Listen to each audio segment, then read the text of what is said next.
अस्सलाम वालेकुम 8th class. आज हम साइंस का दूसरा टॉपिक जो है वो स्टडी करेंगे। ठीक है, कल हमने जो है वो biotic and abiotic ecology system में उसके फैक्टर्स पढ़े थे। आज हम जो है वो उसकी इम्पोर्टेंस पढ़ेंगे कि बायोटिक फैक्टर्स की और ए बायोटिक फैक्टर्स की हमारे इकोलॉजिकल सिस्टम में क्या अहमियत है, क्यों ये ज़रूरी हैं एक दूसरे के लिए। अच्छा जी, सबसे पहले फूड चेन के तौर पर बायोटिक इंतज़ाम मुख्तलिफ जानदारों तक तवानाई की फ्राहमी है। अच्छा, फूड चेन हमने 7th क्लास में भी पढ़ा था कि एक जानवर दूसरे जानवर को खाते हैं, दूसरा जानवर फिर पहले जानवर को खाता है, तो इस तरह एक फूड चेन क्रिएट होती है। इन फूड चेन्स में कुछ जानदार जो हैं वो बेजान अशिया को खाते हैं, फिर उन जानदारों को दूसरे जानदार खा जाते हैं, और फिर उन जानदारों को एनिमल्स या क्या उसका नाम है इंसान जो हैं वो अपने इस्तेमाल में लाते हैं। इस तरह एक लंबी फूड चेन बनती है। ठीक है, अब ये फूड चेन जो हैं ये हमारे बायोटिक सिस्टम में या एबायोटिक सिस्टम में जो है वो हमारे इकोलॉजिकल सिस्टम में यह बहुत अहमियत की हामिल है, जिसमें दोनों उसके अज्जा जो हैं वो वर्किंग में आते हैं। इसके अलावा ये फूड चेन इसलिए भी ज़रूरी है कि हमारा जो कुदरती माहौल है, अगर ये फूड चेन कहीं से टूट जाए या कोई ऐसा जानदार दूसरे जानदार को खाना बंद कर दे, तो एक जानदार की या उस स्पीशीज़ की तादाद इतनी ज़्यादा हो जाएगी कि उसको कंट्रोल करना मुश्किल हो जाएगा। अल्लाह ताला ने अपने कुदरती निज़ाम में एक ऐसा निज़ाम क्रिएट कर दिया है कि कोई चीज़ अपनी बहुतात की नज़र नहीं होता, कोई चीज़ जो है वो एक्सेसिव की तरफ नहीं जाती है। अल्लाह ताला ने उसको कंट्रोल करने का इंतज़ाम कर दिया है और उसको हम कहते हैं फूड चेन। ठीक है, और आज हमने जो दूसरा टॉपिक पढ़ना है वो कार्बन और ऑक्सीजन साइकिल पढ़ना है।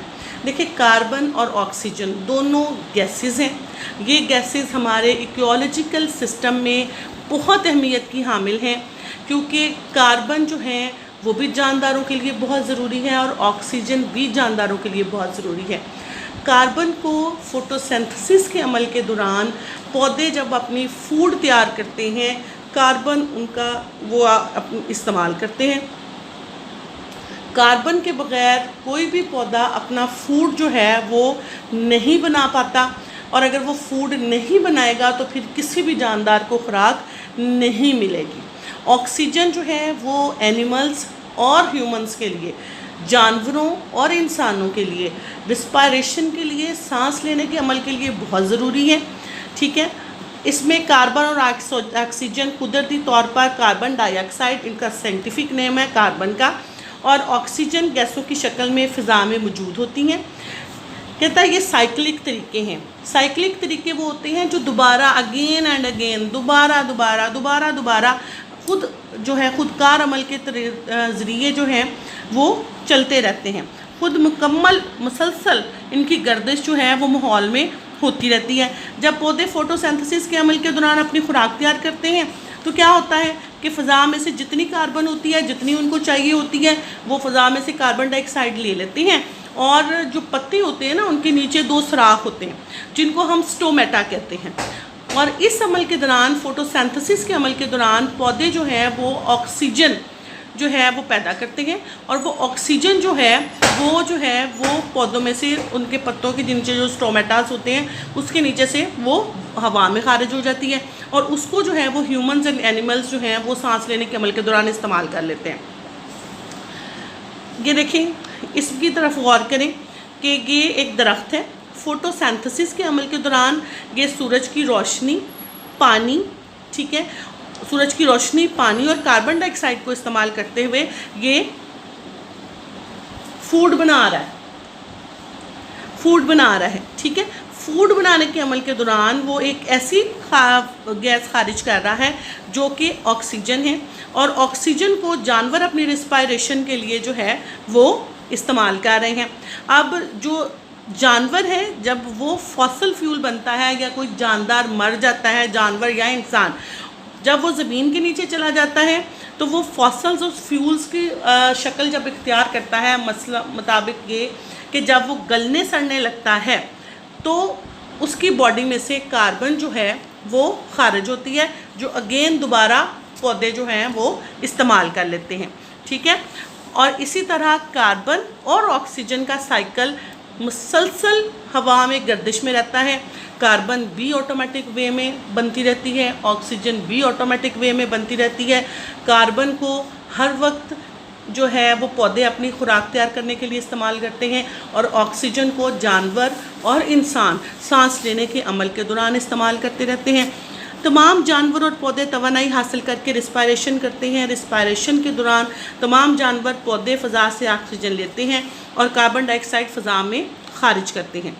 बायोमास के गलने सड़ने और जलने के अमल के दौरान, बायोमास ये होता है कि जब कोई भी जानदार गलता सड़ता है, मरने के बाद जो है वो गलता सड़ता है, तो उस गलने सड़ने के अमल के दौरान फ़ज़ा में मौजूद भी ऑक्सीजन गैस इस्तेमाल होती है और कार्बन डाइऑक्साइड फ़ज़ा में खारिज होती है। ठीक है, ये जो है ये भी उस अमल के दौरान भी पौधे जो हैं, पौधों को जो कार्बन डाइऑक्साइड है वो मिलती रहती है और ऑक्सीजन जो है वो उनको जो बॉडीज़ हैं उनको गलने सड़ने में हेल्प करती है। इस पिक्चर की तरफ ज़रा गौर से देखें। पौधे हैं, फोटोसिंथेसिस के अमल के दौरान ऑक्सीजन पैदा कर रहे हैं। ठीक है, ये हमारे जो है वो इन्वायरमेंट में हमारी हवा है, पौधे और जानवर जिसमें सांस ले रहे हैं। ठीक है, और ये यहाँ पे ये गौर करना है आपने कि यहाँ पे कार्बन डाइऑक्साइड पैदा हो रही है जो बायोमास के ज़रिए पैदा हो रही है। देखिए, एक कार्बन डाइऑक्साइड वो है जो हम सांस लेने के अमल के दौरान यहाँ पे हम खुद सांस जब अंदर की तरफ जाता है तो ऑक्सीजन जाती है, जब बाहर की तरफ आता है तो कार्बन डाइऑक्साइड बाहर आती है। एक तो ये तरीका है फ़ज़ा में कार्बन डाइऑक्साइड छोड़ने का। दूसरा एक ये वे भी है कि जब कोई बॉडी जो है वो गलती सड़ती है तो भी उस बॉडी में से कार्बन डाइऑक्साइड खारिज होती है और यहाँ भी वो कार्बन डाइऑक्साइड पैदा हो रही है। यानी कि दो तरीके हैं कार्बन डाइऑक्साइड के पैदा होने के, एक सांस लेने के अमल के दौरान, एक गलने सड़ने के अमल के दौरान।